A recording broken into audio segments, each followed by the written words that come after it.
Welcome back to theCUBE. I'm Gemma Allen here at our studio at the New York Stock Exchange. This is our Mixture of Experts series connecting Silicon Valley to Wall Street.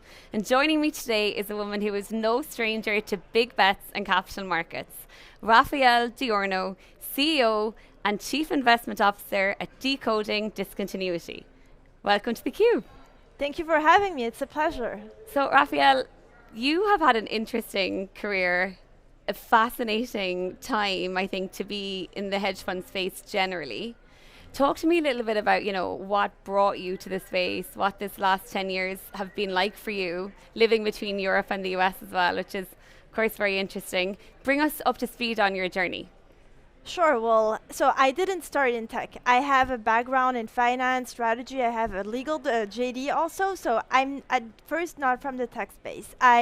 I fell into tech with the advisory company that I founded 10 years ago, and I've been very fortunate to work on over 800 deals in the technology space, at first in the field of software, then in the field of AI, then in the field of core LLMs, and I've looked at all these businesses, and when AI came along 3 years ago, because it's been 3 years, I was like, this time it's going to be different.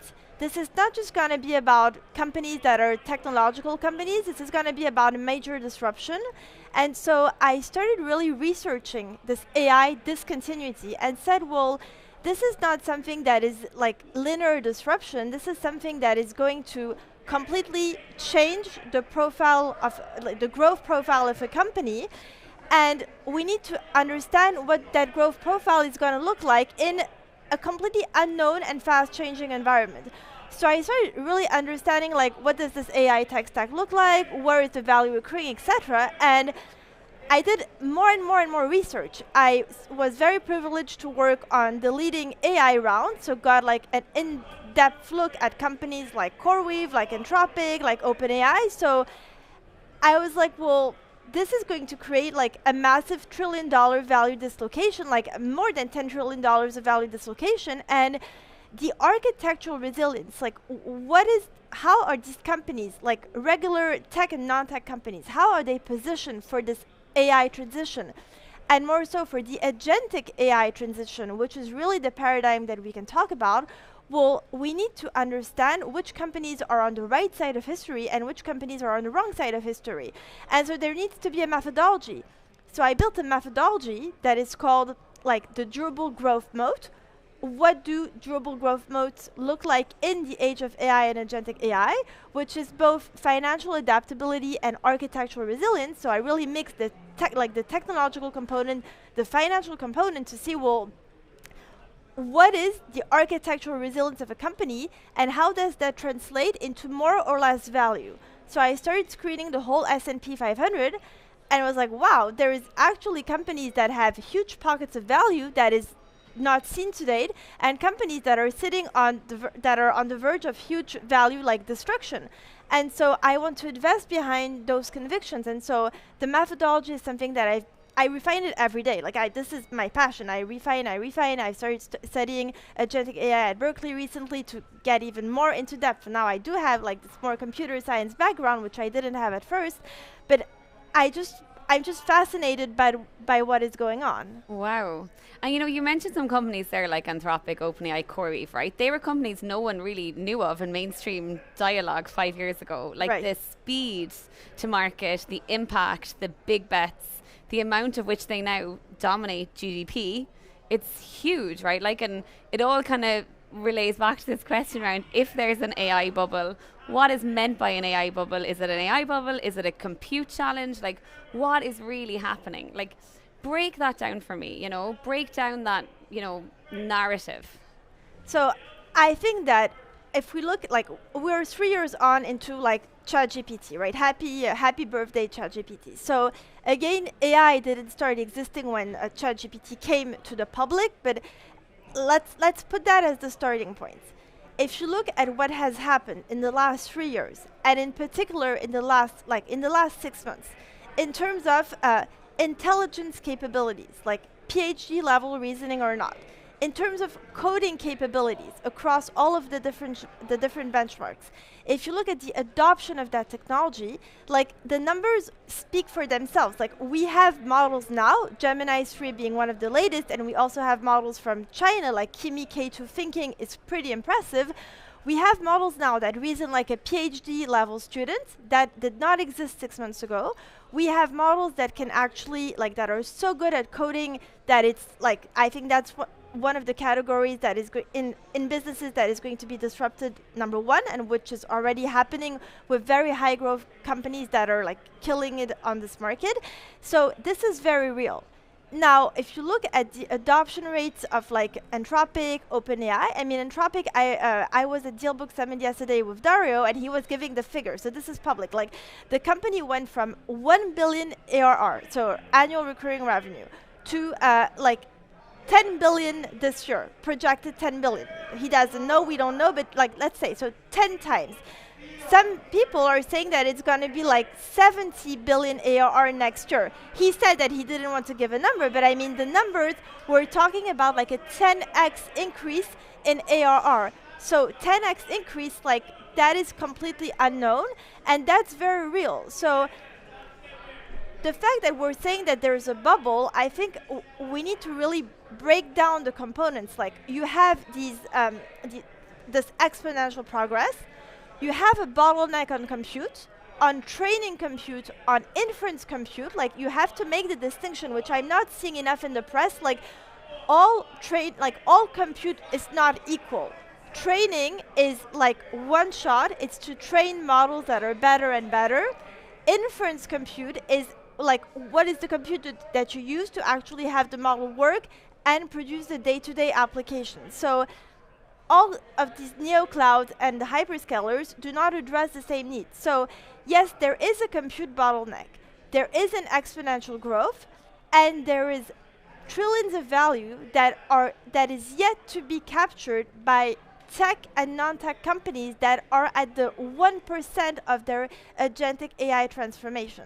So I think that there's a lot of risks in terms of course, the circular financing, the dependency that we have like on, I mean, OpenAI, more so than NVIDIA. I mean, OpenAI is at the center of so many of these deals in compute and in non-compute. So it has to be proven that OpenAI will actually be able to get the funding up until an IPO or whatever liquidity event. But I mean, that is a big question mark, and that could blow up in a very bad way. That's my opinion. Well, let's talk about the circularity of that, right? Because you mentioned NVIDIA, OpenAI, Oracle, you know, Google is another player that's had a baller of a month, right? If not, you know, they're really getting great press in terms of what they've developed, you know. But there is, again, you know, a very, in some ways, small circle of huge hyperscalers, you know, and new players to that game, like OpenAI, that are in a way, like, obviously they're parsing the internet in many senses, but they're also kind of parsing opportunity, right? Like, it's, and what, like, how do you think about that? How do you think about the circularity aspect of it? Like, you know, where do you see the real risk? Like, I mean, again, I think the starting point is that you do not want to be left out of what is happening. Like, the point is, OpenAI needs to get financed up until a certain degree, because up until now, and the up until now is very important in my equation. Like, this summer, OpenAI was leading all of the benchmarks, and Anthropic was really killing it on the coding perspective, and their Sonnet and Opus models were already super good, and I mean, in the enterprise, they're the leaders. But OpenAI had kind of like a technical supremacy that was, I would say, unchallenged. And I remember on Polymarket, this was in August when GPT-5 was released, it was saying maybe by September, the best model becomes Google. And few people believed that. This was like a couple of months ago, right? So now you have a company that was said to be like the company that everyone had to finance, because they were building like the technology that would enable like these massive billions of dollars, trillions of dollars of productivity gains that needed to be financed. This company, like the biggest part of its cost structure is what we call training compute. So the cost of training the new models, GPT-5, GPT-6, etc. And the training follows what we call the scaling laws, meaning the more compute you put, the better your model is. And that has been the case. If you look at all of the GPT models, except for GPT-5 for certain reasons, you really have more compute equals better performance. Better performance is critical to reach the frontier, what we call state-of-the-art models. Like if you're not at the frontier, that 1% difference actually makes an impact. When people say, oh, all of these companies are in the same 5% range, that's not the right way to look at this, because the 1% in coding or in other like reasoning capabilities will make your agentic capabilities work and have people say, wow, this is great, or not work and have people say, oh, this is all failing, like this is a scam, right? So you need to hit the frontier. So to hit the frontier, you need compute. To get compute, well, you need to pay for compute. NVIDIA, up until now, had all of the compute for the training parts. And so, of course, and it's understandable, but what are your thoughts on the other non-negotiables, right? Obviously, compute is huge, energy, that's a massive, massive, infrastructure layer is huge, right? But what are the other, like when you think about decoding, the S&P 500, which is fascinating, by the way, what are the other real non-negotiables you're looking for? Like what do you have to see? Right. So one sector that I'm very bullish on right now, it's really the software around what I call SaaS infrastructure. So companies like Elastic, though they were quite smashed last week, Datadog, Confluent, MongoDB, which is one of my favorites, like all of these companies that are building the infrastructure layer, like the agentic railways for all of this to happen, I think that sector as a whole is positioned very well, because to get to agentic AI, if we really take a second on that, like we need to move from generative AI as a technology to agentic AI as a paradigm, in the sense that agentic AI is a complicated architectural construction by which agents are able to coordinate with other agents and produce tangible business outcomes. Like that's where we want to head from an AI perspective, for all of this to translate into earnings. This is what we want. We're at the New York Stock Exchange. We want earnings in the end, right? So for all of this to happen, we need a sophisticated architectural build-out. That build-out is, for example, memory systems. Today we need short-term, long-term, episodic, semantic memory.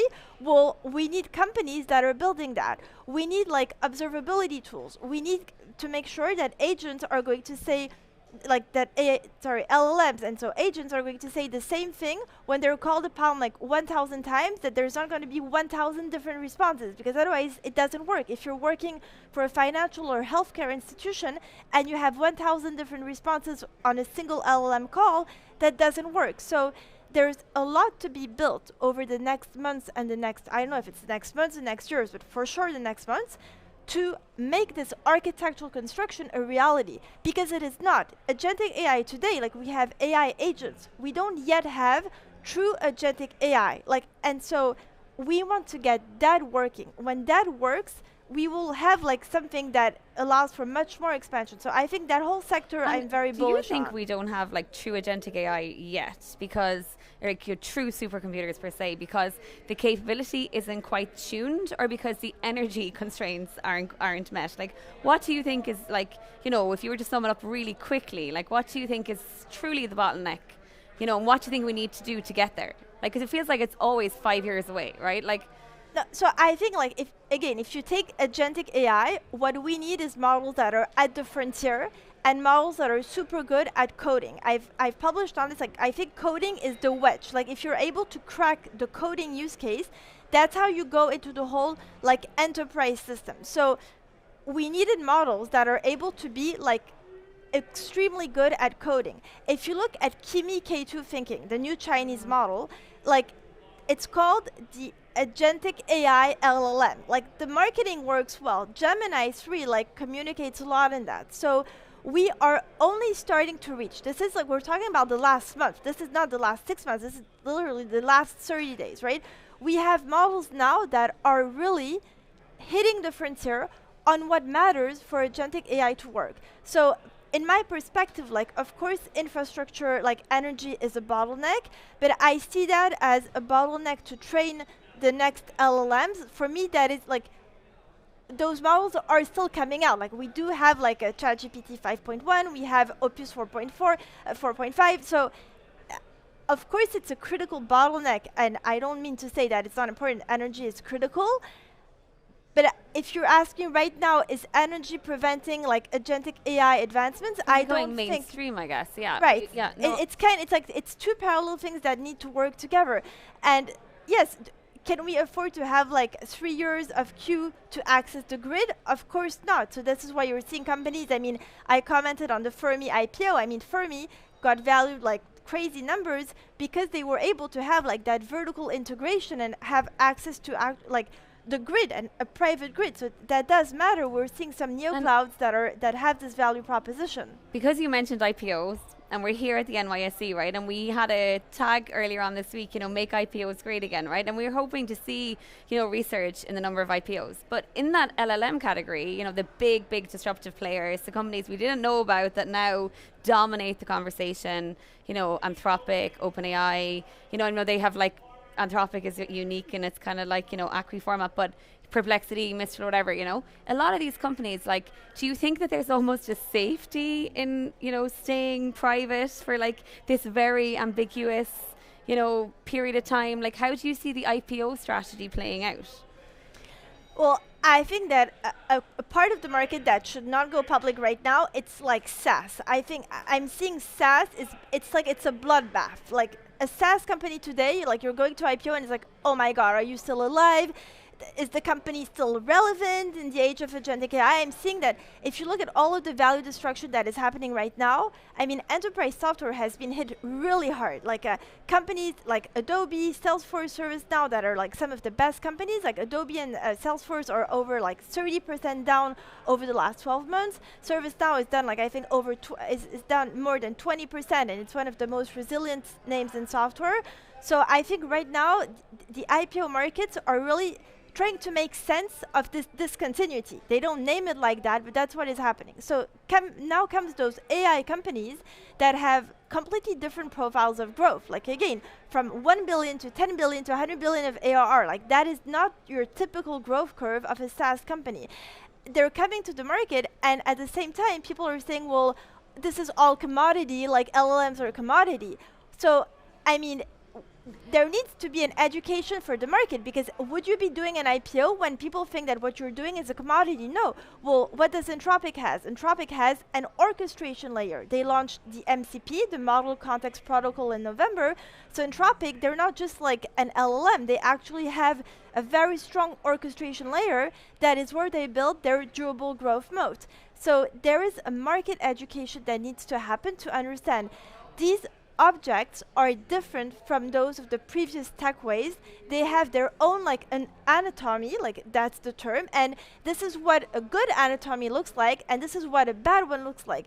And so this is true not only for those LLM companies, but for all the rest. And I guess that re-education, right? Because if you think about it, 10 years ago when we had this huge tech wave, right? When there was some of those wonderful companies you mentioned that have been major success stories, right? They would have, if you were to take, that thinking, that time frame, that mindset, and put it into today, a lot of these companies would have probably IPO'd yesterday, right? Like it's certainly like the reservation or the kind of lack of understanding, is possibly like something that needs to be overcome, because it seems to me as though, until the market is educated, these kind of conversations around skepticism and hype and the impacts it has kind of on the broader flywheel is going to remain, right? Like how do you kind of like adjust the narrative? Look, I think we need to get back to fundamentals, because finance is about fundamentals. We need to look at what is the revenue profile. Like, are you able to actually create new streams of revenue? Are you able to build more recurrence in your revenue? Are you able to have that revenue become higher margin? Number one.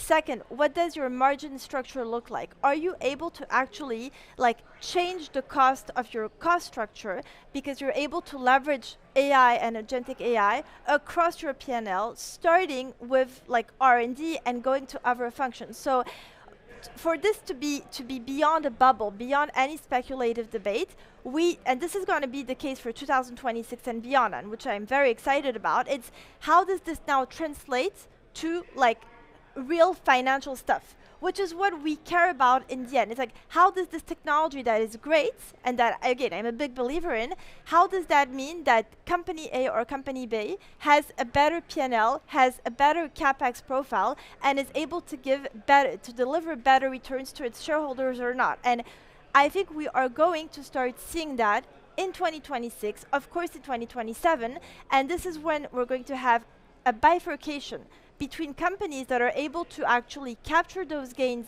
give it back to their customers, and by giving back 1 or 2% gains in some price-sensitive sectors, you gain like 5 or 6% market share. So this is when you're going to have the bifurcation, and the companies that are unable to seize that are not even starting to transform their P&L because they're still thinking that, oh, 95% of pilots fail.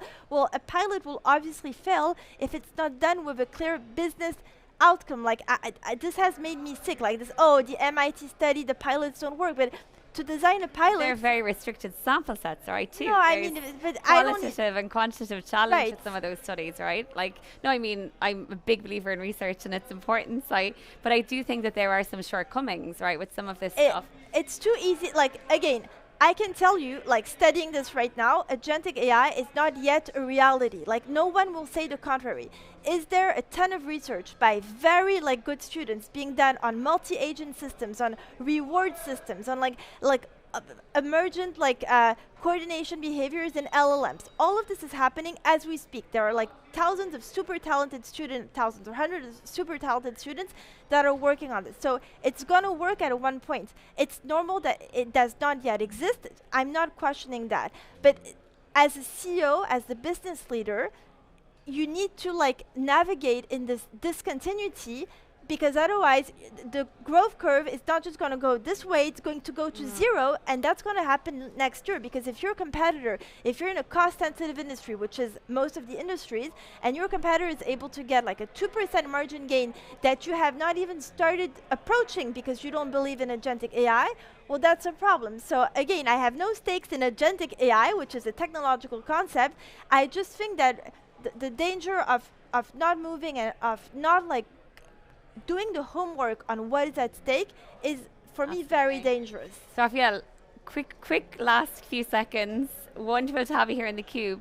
Tell us, outside of your big bets in your portfolio, so I would love to hear more about another day, what are the big bets ahead for you for the next kind of year? Like, what are you working towards? Give us your kind of 30-second pitch. In terms of the companies that I'm looking for? I guess what's ahead in your roadmap? Like, what are you focusing in on? Well, I'm focusing on really reinforcing this methodology, and I've run it through hundreds of companies, and it's really reality meets theory all at once. So what I have seen so far is that the returns we're having are stellar. So it's working, and it's working faster than we expected, because again, this agentic optionality could have taken longer to unfold. And we're already seeing massive results, in the sense that the value dislocation, positive or negative, is already a reality. So I'm working on making that super powerful and kind of a unique tool. I'm working on gaining convictions on what I think are going to be the next technological innovations. I mentioned to you earlier on today the move to the edge. I'm a big believer in how with tiny models that are 5 million, 7 million parameters, how does this change the profile of so many industries as you move to the edge? So, and kind of building a whole thesis around that. I'm very bullish on agentic commerce. I'm not naive on agentic commerce, so I want to see exactly what that implies. But if you take agentic commerce, well, then you look at Walmart, Costco, Target, American Express, Visa, MasterCard, all of these companies, PayPal, which are the ones that are well positioned or not positioned. So I'm working right now on really doing research on some of the themes within the agentic AI discontinuity, according to also where research is going, where the protocols are being built, to see reinforcing the methodology in the right way and continuing to navigate as technology unfolds. Raphaelle, I love following you, love your Substack. Looking forward to seeing a lot more content from you, I think, in the next couple of months ahead as well. Thank you so much for coming on theCUBE. Of course. No, thank you so much for your time. Thank you. I'm Gemma Allen, here with theCUBE at our studio at the New York Stock Exchange. This is our Mixture of Experts series. Thanks so much for watching.